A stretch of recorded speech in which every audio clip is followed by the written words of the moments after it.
باللہ من الشیطان اللعین الرجیم بسم اللہ الرحمن الرحیم الحمدللہ رب العالمین والصلاة والسلام علی اشرف الانبیاء والمرسلین حبیب الہ العالمین ابی القاسم محمد وآلہ الطیبین الطاہرین المعصومین واللعنۃ الدائمہ علی اعدائہم اجمعین اما بعد 11ویں پارے سے 10 پیغامات کے ساتھ آپ کی خدمت میں حاضر ہیں۔ یہاں پر پہلا پیغام جو خداوند متعال نے ہمیں دیا اور اپنے نبی صلی اللہ علیہ وآلہ وسلم کو سب سے پہلے اس مطلب کی طرف متوجہ کیا، وہ متوجہ اس مطلب کی طرف کیا کہ میرے حبیب آپ کے ارد گرد آپ کے ساتھ اسلام کے نام پر بہت سے لوگ مسلمان ہو چکے ہیں، لیکن وہ عذر خواہی کرتے ہوئے اور زیادہ واضح الفاظ میں وہ اپنے گناہوں اپنی سستیوں کو کسی اور انداز سے آپ کی خدمت میں پیش کرنے کی کوشش کرتے ہیں، اور پھر معاشرے میں وہ جو مدینہ میں معاشرہ قائم ہے، جو مسلمانوں کا معاشرہ ہے، وہاں پر وہ طاقتور انسان بننے کی بھی کوشش کرتے ہیں، نفوذ کرنے کی کوشش کرتے ہیں۔ جب ایسے لوگ جو ہیلہ گر ہیں، جو نبی گرامی اسلام کو بھی داؤ لگانے کی نعوذ باللہ کوشش کرتے ہیں، اگر یہ بانفوذ ہو جائیں تو پھر معاشرہ بگڑتا چلا جائے گا، اس کی اصلاح کے راستے بند ہو جائیں گے۔ ارشاد ہوا سورہ مبارکہ توبہ کی ہی آیت نمبر 94 میں، یعتذرون الیکم اذا رجعتم الیہم قل لا تعتذروا لن نؤمن لکم۔ اے میرے حبیب، جب آپ جنگ تبوک سے مدینہ واپس پہنچیں گے تو منافقین آپ کے پاس آئیں گے اور عذر خواہی کریں گے۔ اے پیغمبر، ان منافقوں سے کہہ دیجئے کہ عذر نہ تراشو، مجھے بہانے بازی نہ کرو، میں ہرگز تمہاری باتوں کو نہیں مانوں گا۔ لا تعتذروا لن نؤمن لکم، وہ حبیب جو انتہائی خداوند متعال کے صفات کا ظاہر کرنے والا ہے، جو رحمان اور رحیم کے صفات کو ظاہر کرنے والا ہے، جو لوگوں کی باتوں سے درگزر کرنے والا ہے، اس کو ارشاد ہوا ہے میرے حبیب، جب یہ لوگ عذر خواہی کریں، بہانے تراشیں یہ منافقین، تو آپ ان سے کہیے کہ میرے سامنے بہانے نہ تراشو، میں تمہارے بہانوں پر اعتماد کرنے والا نہیں ہوں۔ اور اگلی ہی آیت میں ارشاد ہوا سَيَحْلِفُونَ بِاللَّهِ لَكُمْ إِذِ انْقَلَبْتُمْ إِلَيْهِمْ لِتُعْرِضُوا عَنْهُمْ۔ ایک اور ان کے فریب دینے کا طریقہ ہے کہ یہ آپ کے پاس آ کر قسمیں اٹھائیں گے تاکہ آپ ان سے صرف نظر کریں، ان کو معاف کر دیں۔ خداوند متعال ان منافقین کی قسموں کے متعلق بھی فرما رہا ہے کہ ان کے اوپر بھی آپ نے اعتماد نہیں کرنا۔ تو بس معلوم یہ ہوا کہ اللہ کے ہاں خداوند متعال کی بارگاہ میں منافق کی قسم، منافق کا عذر خواہی کرنا، منافق کا عذر تراشنا کسی بھی صورت میں قابل قبول نہیں ہے۔ یہ قرآن مجید میں 11ویں پارے سے پہلا پیغام ہم نے لیا۔ دوسرا پیغام قرآن مجید نے ہمیں واضح طور پر کہا اور ظاہر ہے نبی گرامی اسلام کو مخاطب کیا، اور بالطبع ہمارے لیے بھی وہ چیزیں لازمی قرار دیں۔ وہ چیز یہ ہے کہ جو لوگ جہاد کرتے ہیں، جو اپنے گھروں کو چھوڑتے ہیں اللہ کے دین کی سربلندی کے لیے، جو شہادت طلب ہوتے ہیں، جو لوگ شہید ہو جاتے ہیں، ان کی طرف خصوصی طور پر توجہ دینے کی ضرورت ہوتی ہے۔ قرآن مجید نے منافقین کے بارے میں کچھ دستور دیے، اب ان لوگوں کے بارے میں دستور دے رہا ہے جو اللہ پر اور قیامت کے دن پر ایمان رکھتے ہیں۔ ارشاد ہوا سورہ مبارکہ توبہ کی 99 نمبر آیت میں، وَمِنَ الْأَعْرَابِ مَن يُؤْمِنُ بِاللَّهِ وَالْيَوْمِ الْآخِرِ۔ ان بادیہ نشینوں، ان عام لوگوں میں سے، عام لوگ ہیں، معاشرے کے یہ خاص لوگ نہیں ہیں، ان عام لوگوں کے ایسے گروہ بھی ہیں جو ایمان رکھتے ہیں اللہ پر، قیامت پر ایمان رکھتے ہیں۔ وَيَتَّخِذُ مَا يُنْفِقُ قُرْبَاتٍ عِنْدَ اللَّهِ، اور یہ جو آپ کا ساتھ دیتے ہیں، جو میدان میں نکلتے ہیں، جو جہاد کرتے ہیں، تو ان کا مطمع نظر اس سارے انفاق، اس سب کوشش کے ساتھ یہ ہوتا ہے کہ وہ اللہ کے قرب کو حاصل کریں، و صلوات الرسول، اور آپ کی دعائیں لیں۔ صلوات الرسول یعنی اللہ کے رسول کی دعائیں لینا، اللہ کے رسول سے اپنے لیے دعا کا طلب کرنا۔ اے میرے حبیب، یہ لوگ اللہ اور اللہ کے اور قیامت کے دن پر پورے کا پورا ایمان رکھتے ہیں، اور یہ انفاق بھی کرتے ہیں، اور انفاق کا ان کا مقصد صرف یہ ہوتا ہے کہ یہ اللہ کے قریب ہو جائیں، آپ کی دعائیں لے لیں۔ الا انہا قربۃ لہم، بلا شک و شبہ ان کا یہ انفاق اللہ کے تقرب کا باعث ہے۔ سیدخلہم اللہ فی رحمتہ، خداوند متعال انہیں ان قریب اپنی رحمت میں داخل کرے گا۔ ان اللہ غفور رحیم، بے شک خداوند متعال بخشنے والا بھی ہے، کرم کرنے والا بھی ہے۔ تو بس معلوم یہ ہوا کہ جو لوگ اللہ کے راستے پر نکلتے ہیں ان کے لیے بہت بڑی عظمت ہے، وہ اللہ کی رضا کو بھی حاصل کرتے ہیں، رسول اللہ کی دعائیں بھی ان کے شامل حال ہوتی ہیں۔ تیسرا پیغام، قرآن مجید نے اسی سورہ مبارکہ توبہ میں ہمیں پھر دوبارہ سے اجاگر کیا، پھر دوبارہ سے متوجہ کیا اس امر کی طرف۔ دیکھو کہیں ایسا نہ ہو کہ درمیان میں تمہارے کوئی ایسے منافقین موجود ہوں جو اپنی چرب زبانی کی وجہ سے، اپنی منافقت کی وجہ سے مسلمانوں میں کوئی منصب حاصل کر لیں۔ گویا اسلام پہلے ہی دن سے مسلمانوں کو متوجہ کر رہا ہے کہ منصب کے اہل منافق نہیں ہیں، منصب کے اہل ہیلہ گر لوگ نہیں ہیں، منصب کے اہل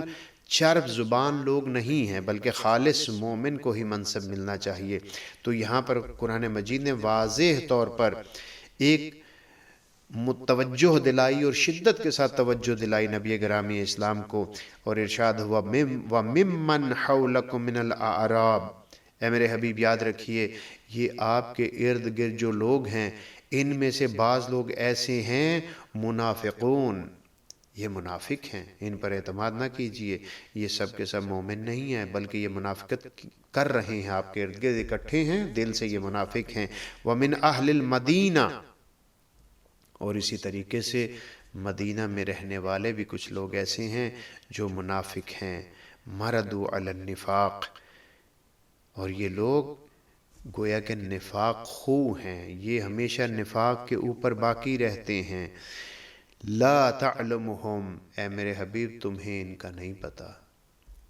یہاں پر خداوند متعال نے گویا کہ نبی گرامی اسلام کے اس جنبے کی طرف کہ جس جنبے کے تحت نبی گرامی اسلام ہمیشہ اپنے چاہنے والوں کے لیے استغفار چاہتے ہیں، ہمیشہ ان کے لیے نجات چاہتے ہیں، اس طرف اشارہ کیا۔ اے میرے حبیب آپ کے ارد گرد لوگ، مدینہ میں رہنے والے لوگ، ان میں سے بہت سے لوگ ایسے ہیں جو منافق ہیں، آپ نہیں جانتے۔ لا تعلمہم، آپ نہیں جانتے۔ نحن نعلمہم، اللہ فرما رہا ہے ہم ان منافقین کو جانتے ہیں۔ سنعذبہم مرتین، اے میرے حبیب ہم ایک دفعہ نہیں 2 دفعہ ان کو عذاب دیں گے۔ 2 دفعہ عذاب یعنی اس دنیا میں بھی ان کے چہرے کو سیاہ کریں گے، ان کی منافقت کو آشکار کریں گے، اور آخرت میں بھی وہ ذلیل و رسوا ہوں گے، موت کے وقت بھی انہیں سخت عذاب ہوگا۔ اور پھر ثم یردون الی عذاب عظیم، جب اس دنیا سے آگے جائیں گے تو ایک بہت بڑے عذاب کا انہیں سامنا ہوگا اور اس عذاب سے انہیں گزرنا ہوگا۔ تو پس معلوم یہ ہوا کہ صدر اسلام میں، نبی گرامی اسلام کے محضر میں جو لوگ ہوتے تھے، آپ کی خدمت میں جو لوگ ہوتے تھے، وہ قرب کی وجہ سے صحابی کا نام تو لے لیتے تھے، لیکن قرآن کہتا ہے کہ ان میں سے بہت سے لوگ ایسے تھے جو صحابی کے منصب کو سمجھتے نہیں تھے، بلکہ اب کی سابقہ منافقت پر ہی قائم ہوتے تھے۔ تو پس خداوند متعال نے کہا کہ آپ کے ارد گرد رہنے والے جو منافق لوگ ہیں وہ کسی بھی صورت میں صحابی سچے نہیں ہو سکتے، وہ کسی بھی صورت میں نجات نہیں پا سکتے۔ ان کو ہم یہاں دنیا میں بھی رسوا کریں گے، موت کے وقت بھی ان کی رسوائی ہوگی، اور آخرت میں دائمی عذاب بھی ان کو جھیلنا ہوگا۔ چوتھا پیغام قرآن مجید نے ہمیں دیا کہ منافقین کا مقابلہ کس طریقے سے کرنا ہے۔ مومن کا ہدف یہ ہونا چاہیے کہ وہ کبھی بھی منافق کو کامیاب نہ ہونے دے۔ قرآن مجید نے اس کی ایک ترکیب یہ بتائی، ایک طریقہ یہ بتایا کہ مومن سے صرف نظر کرو. مومن، قرآن مجید نے ہمیں یہ ایک طریقہ بتایا کہ منافق سے صرف نظر کرو. منافق کو بالکل اہمیت نہ دو، اس کو نسیاً منسیہ کر دو، اسے معاشرے میں تنہا کر دو. جب وہ معاشرے میں تنہا ہو جائے گا تو خود بخود وہ مجبور ہو جائے گا کہ اپنی وہ شیطنت والی طبیعت کو پیادہ کرنے میں، لوگوں کے درمیان لانے میں احتیاط سے کام لے. ارشاد ہوا والذین اتخذوا مسجدا ضرارا وکفرا وتفریقا بین المؤمنین وارصادا لمن حارب اللہ ورسولہ من قبل ولا يحلفن ان اردنا الا الحسنى واللہ یشہد انہم لکاذبون. یہ وہ معروف واقعہ جو مسجد قباء کے ساتھ منافقین نے ایک مسجد بنائی اور نبی گرامی اسلام کو دعوت دی کہ آپ یہاں پر تشریف لائیں. خداوند متعال نے اس مقام کو، اس عمارت کو بھی لفظ مسجد سے ہی یاد فرمایا، لیکن فرمایا کہ یہ مسجد مسجد ضرار ہے، یہ مسجد مسجد نفاق ہے. یہ ایسی مسجد ہے جہاں سے نفاق پھوٹتا ہے، یہ ایسی مسجد ہے جہاں سے ضرر پھوٹتا ہے. فرمایا جن لوگوں نے مسجد ضرار بنائی ہے ضرر پہنچانے کے لیے، انکار کرنے کے لیے، کفر کرنے کے لیے، کفر کی ترویج کرنے کے لیے جو مسجد بنائی ہے، وَتَفْرِيقًا بَيْنَ الْمُؤْمِنِينَ، مومنین کے درمیان تفرقہ ڈالنے کے لیے جو مسجد بنائی ہے، وَإِرْصَادًا لِمَنْ حَارَبَ اللَّهَ وَرَسُولَهُ،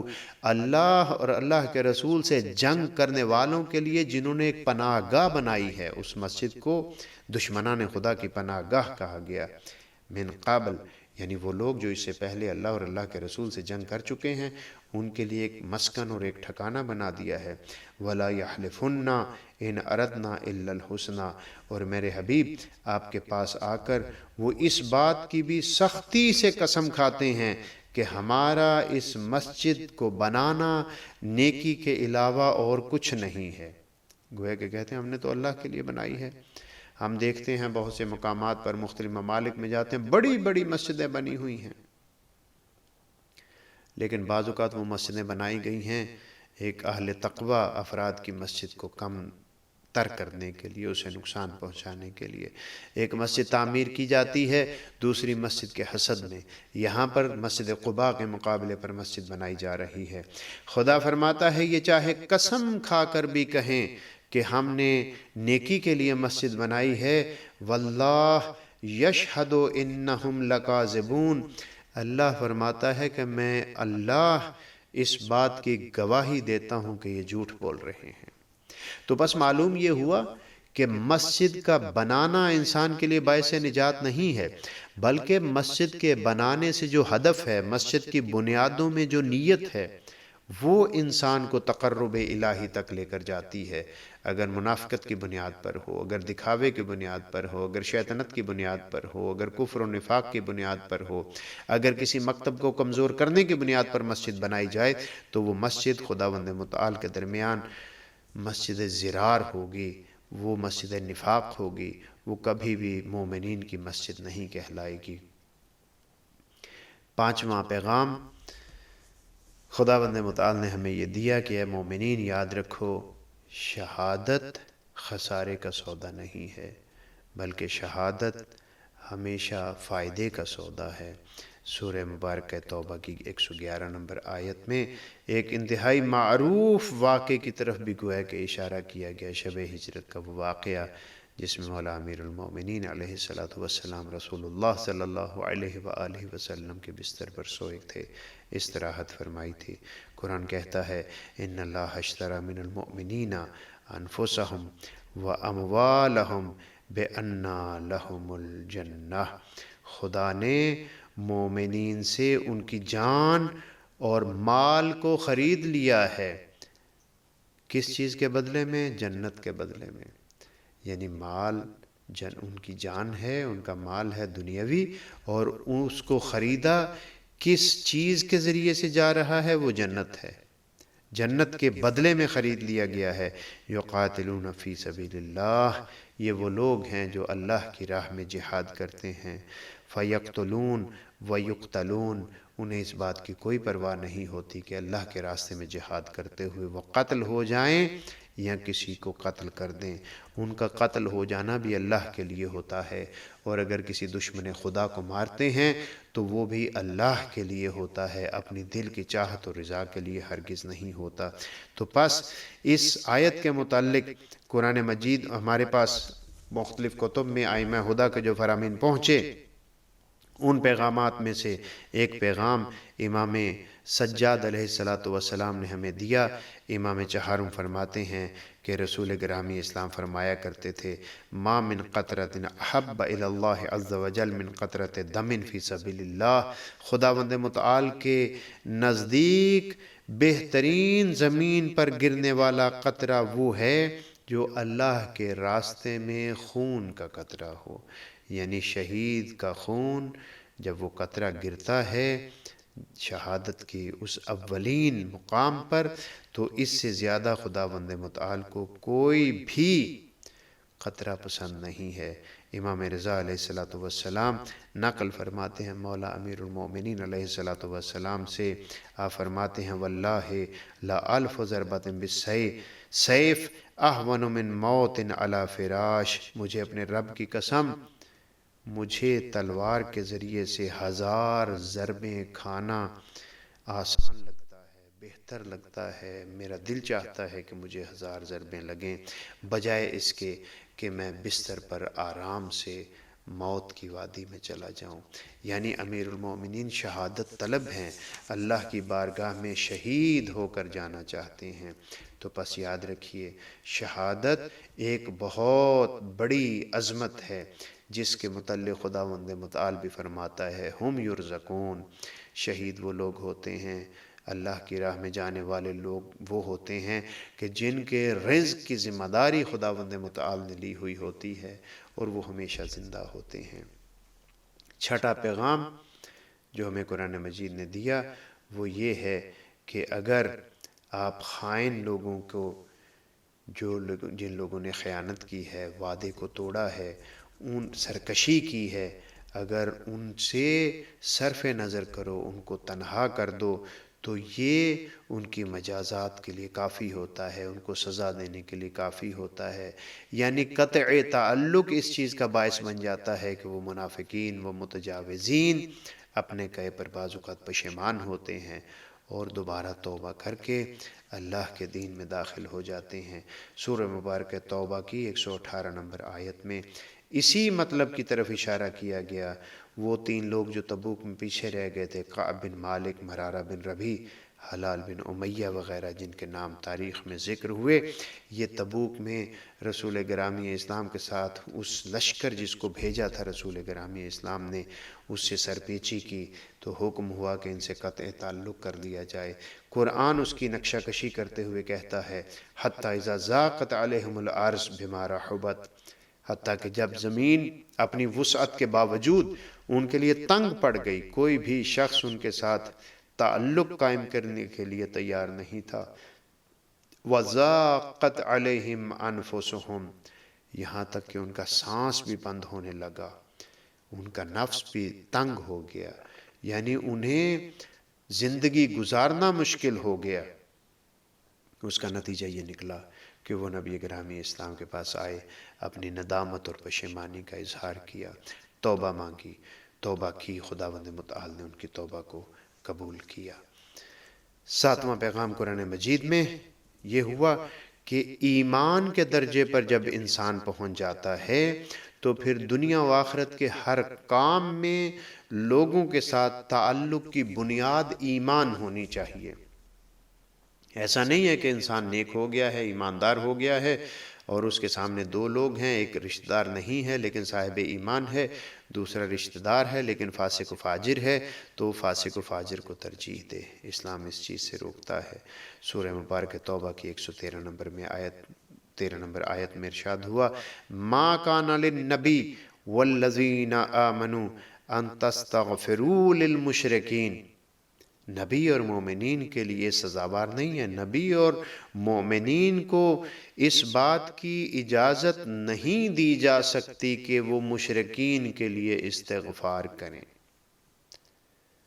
با ایمان لوگ ان کی شان یہ نہیں ہے کہ مشرک کے لیے طلب استغفار کریں، نہیں، ایسا نہیں ہے۔ نبی گرامی اسلام دوسرے لوگوں کے لیے، پھسل جانے والے لوگوں کے لیے ہدایت کی دعا کیا کرتے تھے، نہ کہ استغفار کیا کرتے تھے۔ ہدایت کی دعا کرنا اور استغفار بخشش کی دعا کرنا دونوں میں فرق ہے۔ تو پس معلوم یہ ہوا کہ حکم قرآنی یہ ہے کہ صاحبان ایمان کو صاحبان ایمان کے لیے استغفار کرنا چاہیے، ان کی مغفرت کی دعا کرنی چاہیے۔ اسی آیت میں آگے چل کے ارشاد ہوا وَلَوْ كَانُوا أُولِي قُرْبَىٰ، اگر وہ تمہارے قریبی ترین رشتہ دار بھی ہوں لیکن ہوں مشرک، ان کے لیے استغفار کی دعا نہیں کر سکتے۔ قرآن مجید ایک اور جگہ فرماتا ہے استغفرت لہم ام لم تستغفر لہم لن یغفر اللہ لہم، اے میرے حبیب آپ استغفار کریں یا نہ کریں، ہم انہیں معاف نہیں کریں گے۔ تو بس معلوم یہ ہوا کہ ایک الہی انسان جب دعا کرتا ہے، جب استغفار کرتا ہے، تو وہ استغفار کرنے میں اپنی رشتہ داریوں کو نہیں دیکھتا، بلکہ مقابل شخص کے ایمان کو میزان قرار دیتا ہے۔ اگر وہ صاحب ایمان ہے اس کے لیے طلب استغفار کرتا ہے،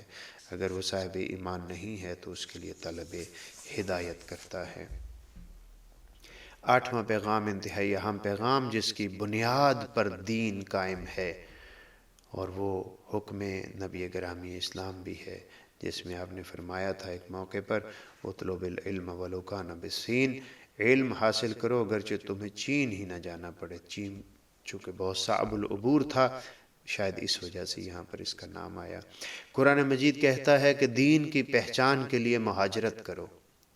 دین کو پہچاننا اگر چاہتے ہو اور تمہارے علاقے میں وہ پہچان، وہ معرفت نصیب نہیں ہے، تو اپنے علاقے کو چھوڑ کر وہاں جاؤ جہاں سے تمہیں معرفت مل سکتی ہے۔ ارشاد ہوا سورہ مبارکہ توبہ کی 122 نمبر آیت میں وَمَا كَانَ الْمُؤْمِنُونَ لِيَنْفِرُوا كَافَّةً فَلَوْلَا نَفَرَ مِنْ كُلِّ فِرْقَةٍ مِنْهُمْ طَائِفَةٌ لِيَتَفَقَّهُوا فِي الدِّينِ۔ ارشاد ہوا کہ کیوں نہیں ایسے ہوتا، ایسے ہونا چاہیے کہ مومنین کا ایک گروہ نکلے،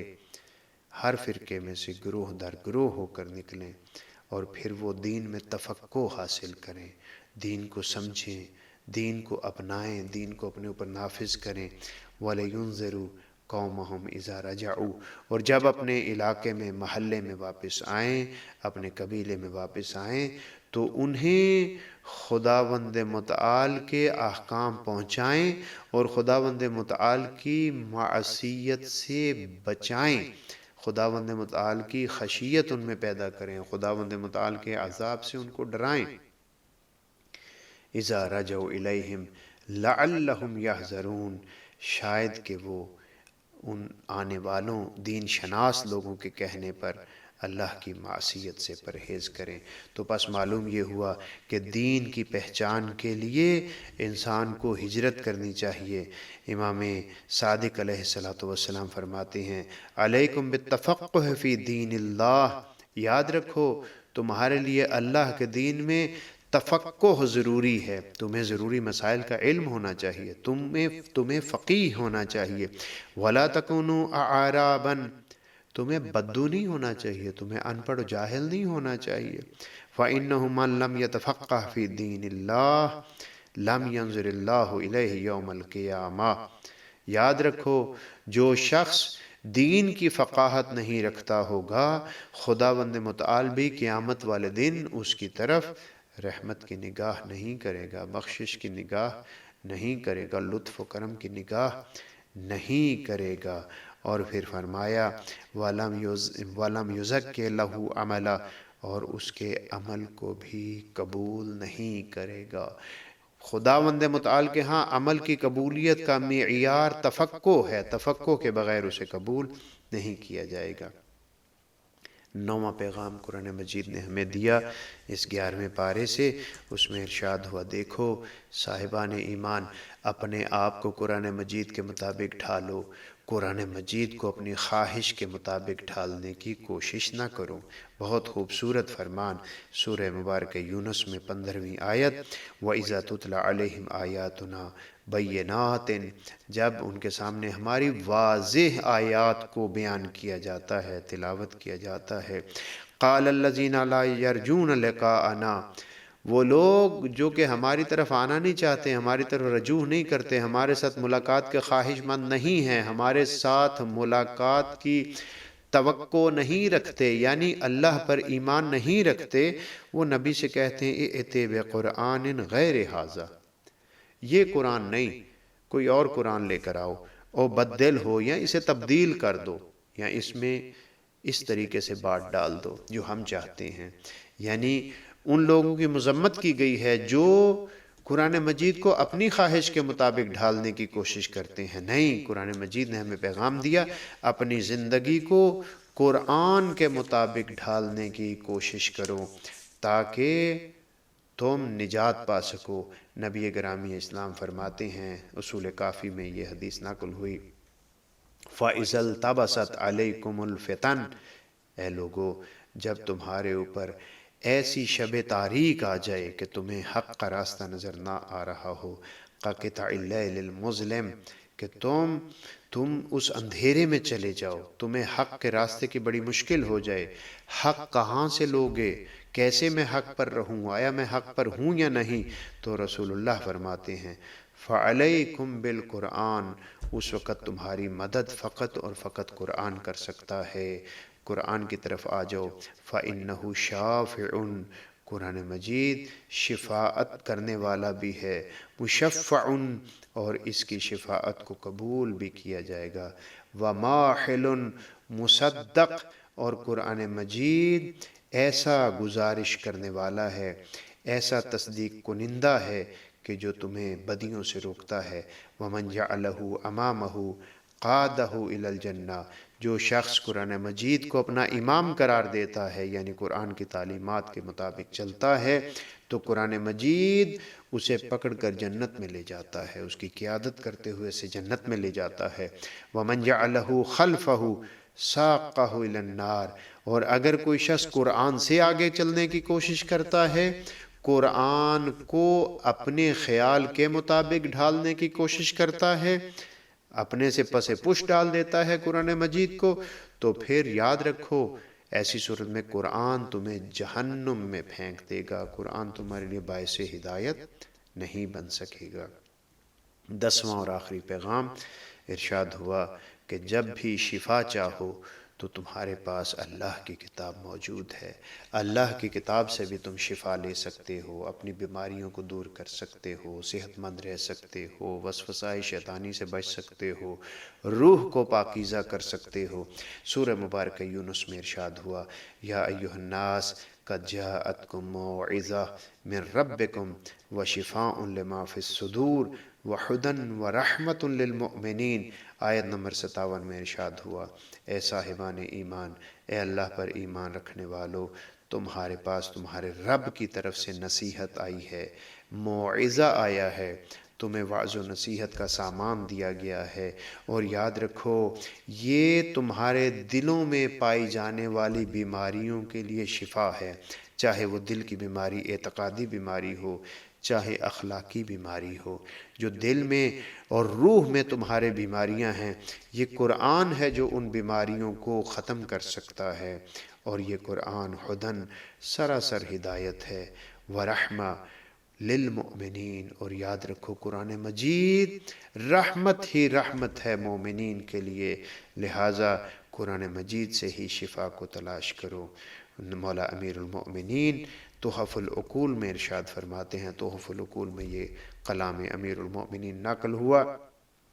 تعلموا کتاب اللہ تبارک و تعالی، مولا امیر المؤمنین نے فرمایا کہ اللہ تبارک و تعالی کی کتاب کا علم حاصل کرو، فَإِنَّهُ أَحْسَنُ الْحَدِيثِ، یہ سب سے اچھی گفتگو ہے، سب سے بہترین کلام ہے، وَأَبْلَغُ الْمَوْعِظَةِ،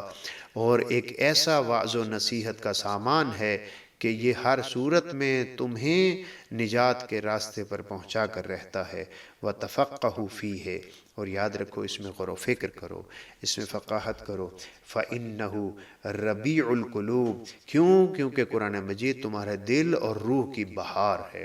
اگر روح اور دل میں نشاط چاہتے ہو تو قرآن کے ساتھ متمسک ہو جاؤ، وَتَشْفُو بِنُورِهِ، اور قرآن کے نور سے اپنے اندر موجود بیماریوں کا علاج کرو۔ فَإِنَّهُ شِفَاءٌ لِمَا فِي الصُّدُورِ، تمہارے روح کے اندر موجود، تمہارے دلوں میں موجود بیماریوں کے لیے شفا اگر کوئی ہو سکتی ہے تو وہ یہی قرآن مجید ہے۔ وَأَحْسِنُوا تِلَاوَتَهُ فَإِنَّهُ أَحْسَنُ الْقِصَصِ، اور یاد رکھو اس قرآن مجید کو انتہائی اچھے طریقے سے تلاوت کرو۔ کیوں؟ اس لیے کہ دنیا کی تاریخ کی بہترین داستانیں اور ہدایت تک لے جانے والے قصے اسی کتاب میں موجود ہیں۔ خداوند متعال ہمیں قرآن و اہل بیت علیہ السلام سے متمسک ہوتے ہوئے اپنی قلبی اور روحی بیماریوں کو دور کرنے کی توفیق عنایت فرمائے۔ والسلام علیکم ورحمۃ اللہ وبرکاتہ۔